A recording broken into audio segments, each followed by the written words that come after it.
je suis content de voir du monde qui parle de souveraineté parce que c'est plus à mode. On va se le dire, c'est plus très à mode. Là. Maintenant, parler de souveraineté, c'est comme parler de l'alcoolisme de papa à table. Hein? Même s'il punch ta mère et il vomit dans le bol à légumes, tout le monde continue de manger et fait semblant de rien. C'est vrai, on peut pas. Et moi, ça me fait chier. Moi, j'en parle parce que ma génération me fait chier. Et je sais qu'il y a plein de bonnes personnes dans ma génération, mais la plupart, ils sortent des vieux arguments fédéralistes comme s'ils l'avaient inventé. C'est des vieilles affaires. C'est comme, moi, là, pas pour ça la souveraineté, pas pour le repli sur soi. Pas pour ça, moi, le repli sur soi. Comme si on trouvait les autres pays souverains repliés sur eux autres mêmes.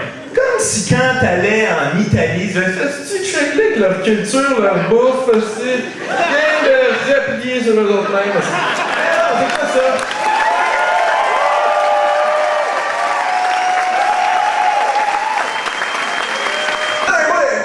C'est pour ça que j'aime pas voyager, j'aime pas raconter notre histoire. Je trouve ça me sent poche raconter notre histoire à chaque fois, surtout quand tu vas dans un pays qui se sont battus pour leur liberté. Hein? Nous, on a pris les armes, ça a pris des centaines d'années, mais maintenant on est libre sans être à genoux. Vous! Nous, on fait deux référendums de 50-50. Il y en a qui voulaient garder le rocheux, fait qu'on a oublié ça. Moi, je veux qu'on se sépare pour qu'on retrouve une espèce de fierté collective, puis une vraie fierté collective. Je dis pas qu'on n'est pas fiers en tant que peuple, mais c'est juste la fierté, elle sort pas souvent. Tu sais, fait que quand elle sort un peu tout croche. Tu sais, comme à Saint-Jean, c'est quoi qu'on fait? On va à Québec, c'est plein d'Abraham, se saouler la gueule, puis se droguer. Nous autres, on a décidé d'honorer nos ancêtres en pissant et en vomissant sur la table qu'ils ont combattu pour nous autres. Le genre du pays. Je me souviens. Je sais pas qu'on n'a pas de fierté au Québec, mais on a comme une fierté de sentiment d'infériorité.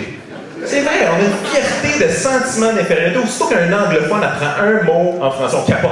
On vire fou. Quand il y a un groupe anglophone qui arrive, ils apprennent une phrase en français tout croche, on comprend fuck all. On comme bonsoir Montréal, je l'ai vu, les fufu, les fufu. Bon, on parle français! Non, bon, on parle pas français, ok? Poutine.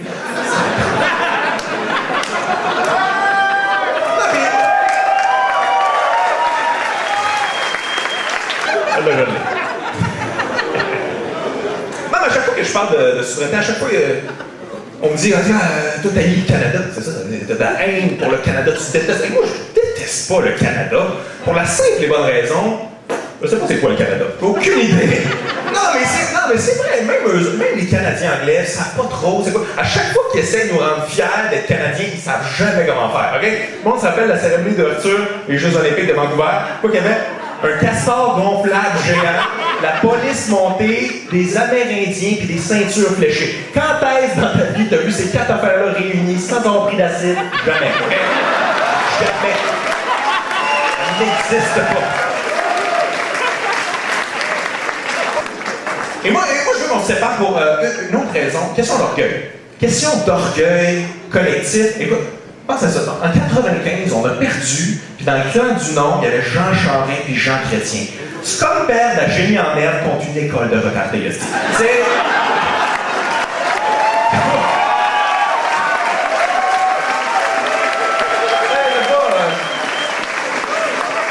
qui est la capitale de l'Espagne. Madrid, exactement, un peu pour les des roses. Quoi? On n'a rien compris, c'est des Mongols.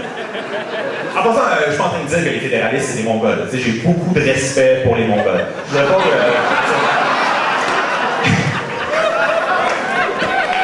En fait, je parlais des individualistes, puis je me dis ça, c'est pas de ça. Je suis individualiste, je le sais que je suis individualiste, je travaille là-dessus, mais il me semble qu'on serait tellement mieux en tant que si des fois on était un petit peu plus nous.